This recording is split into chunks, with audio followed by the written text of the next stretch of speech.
Pagka nag-start ako ng mission, doon pa lang po talaga ako magiging pastor. So, I'm a preacher, nangangaral ng salita ng Diyos, and tonight, ito po James 1:17 is one of my favorite Bible verses. Sabi po dyan, every good gift and every perfect gift is from above.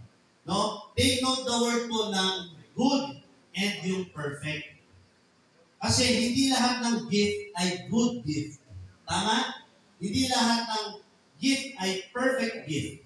Merong mga gift na nakakasira sa ating buhay.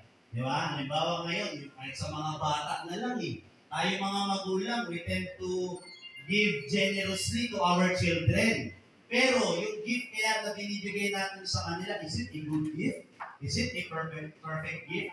Kasi ang mga bata ngayon, di ba, lalo kapag sila ay nahumaling sa mga gadgets, grabe po ang influence ng gadgets ngayon. No? Ang gadgets, hindi po masama ang gadget. Nagiging masama lang yan, depende po sa paggamit, kung sinong gumagamit, at anong nagiging epekto sa gamit. So, halimbawa, ako kasi I have a 4-year-old son. So, yung 4-year-old ko na son, napapansin ko kapag nanonood siya ng YouTube, or ng YouTube Kids, at pag hindi mo binabantayan, yung mga pinapanood niya, meron talagang mga disturbing at mga dangerous na videos. Di ba? So kung ang bata, bibigyan mo siya ng cellphone, dapat maging responsible tayo. Kasi baka mamaya, yun ang mag-program sa mindset niya sa maling mga behavior.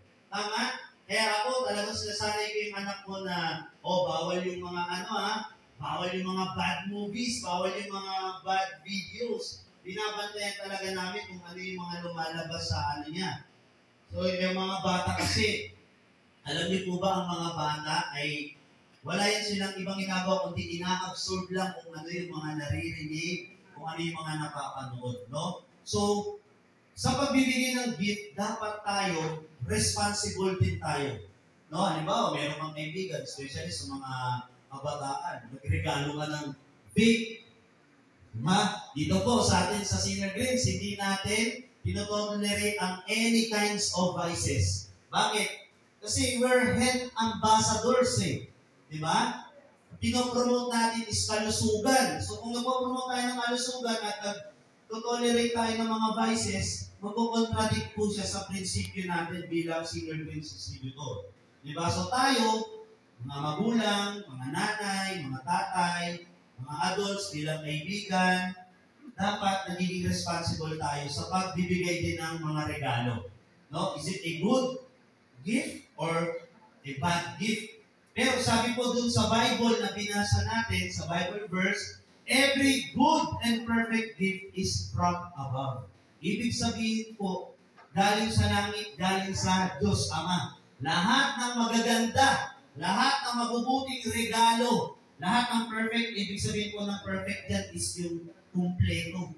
Diba? Yung nagbibigay sa atin ng fulfillment. Lahat po ng magagandang bagay na meron sa atin, galing po yan sa Diyos. No? Kasi merong mga gift, alam niyo po ba na si Satan ng kaaway ay kaya rin niyang mag-bless? Kaya niya rin mag-bless. Diba? Pero, malalaman natin na ang blessing ay hindi galing sa Diyos kapag sa dulo niyan ay ipapahama ka niya. Even the Lord Jesus Christ, kung familiar kayo sa kwento doon nung nag-fasting siya for 40 days sa Matthew chapter 4, di ba? Siya ay nag-fasting, tinip siya ni Satan. Sabi ni Satan, sambahin mo lang ako, ibibigay ko sa iyo lahat ng kaharian na nakikita mo, lahat ng glory ng mundong to.